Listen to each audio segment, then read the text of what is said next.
I know you're asking the question, am I doing enough? The short answer is that it's always enough, and conversely, it's never enough. Well, that's not super helpful, is it? Hey, homeschool mom.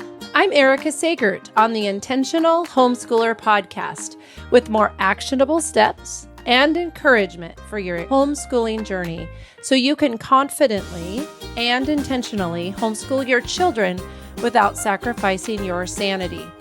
Grab a pen and paper, your favorite cup of brew, and let's get started.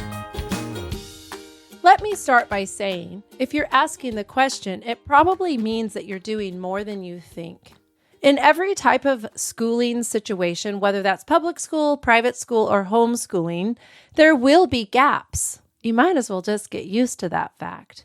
But I do have some ways to help you to figure out if you are doing enough. I have 4 things for you to help alleviate the stress around this topic. First, decide on your why. Second, determine your goals. Third, collect data. And fourth, reach out to veteran homeschoolers.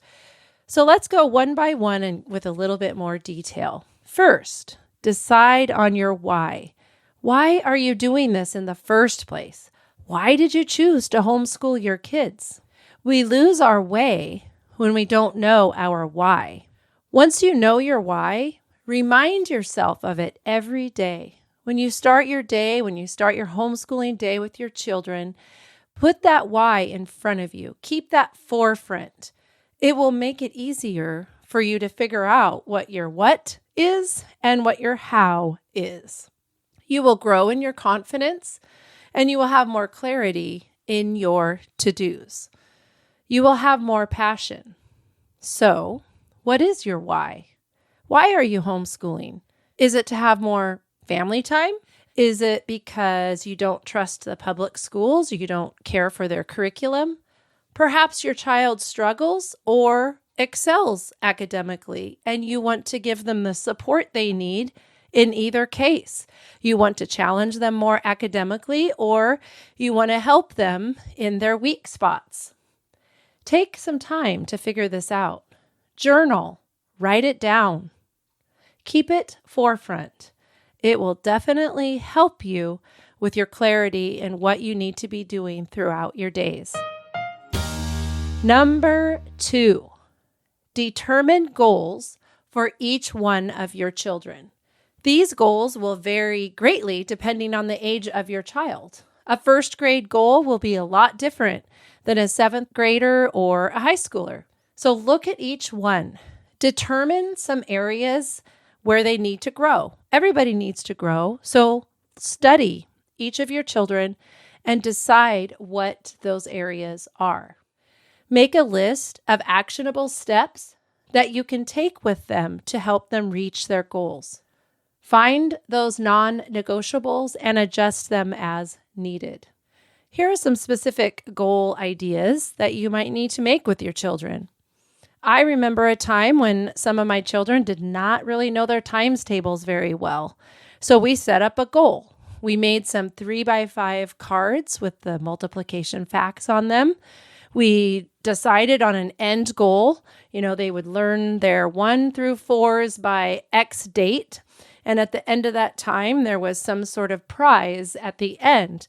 But we decided that every day we needed to go through those flashcards. And then every week we would do a timed test to see how well they were doing. So you can see that those are action steps needed in order to meet the goal of learning the times tables. Perhaps your child needs some extra time with reading comprehension. So set up those activities, set up those books, make it easy to do and do it every day.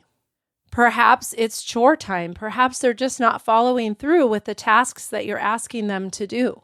Set up a goal around that need, work on it, and reach that goal. The third way to answer the question of am I doing enough is to collect data. Psalm 90, verse 12 says, "Teach us to number our days so that we may gain a heart of wisdom." So right there in the Psalms, we see an example of collecting data.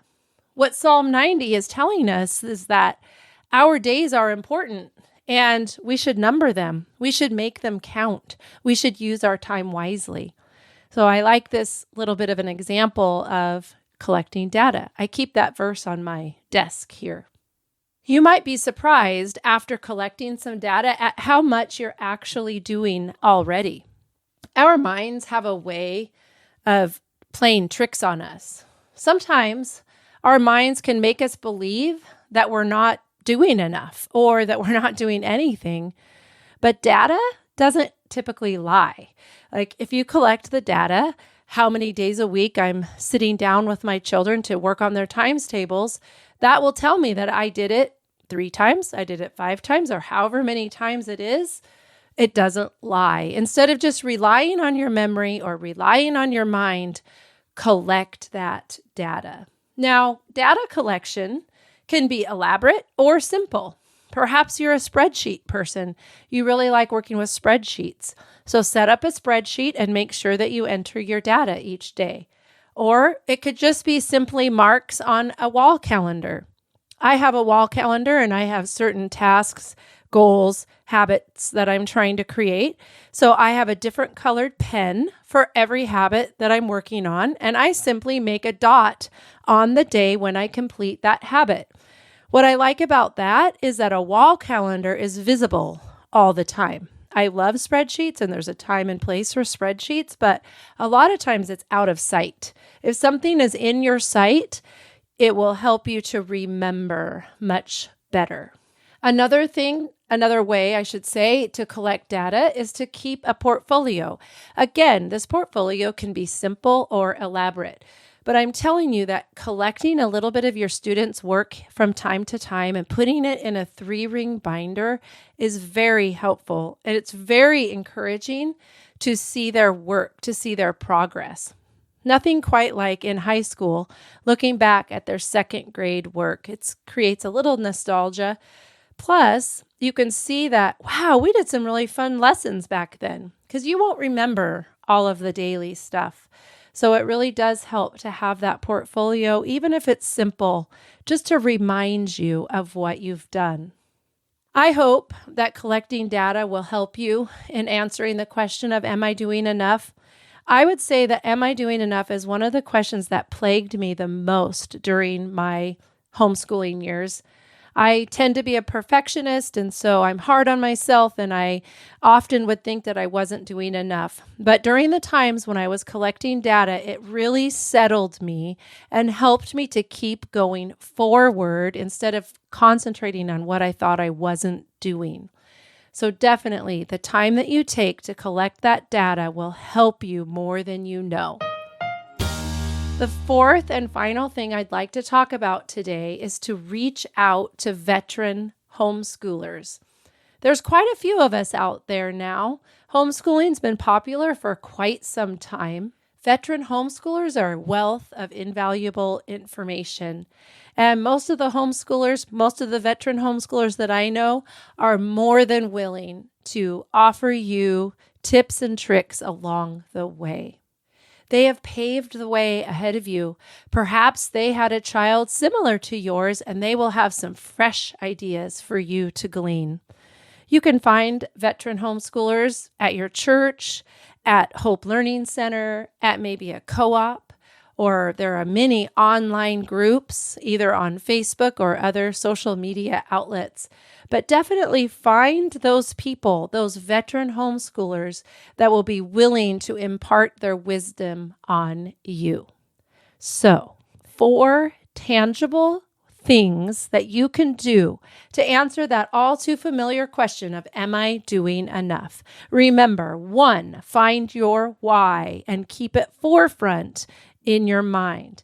Number 2, set goals with actionable steps and good deadlines. 3, collect data so that your mind will be less likely to play tricks on you.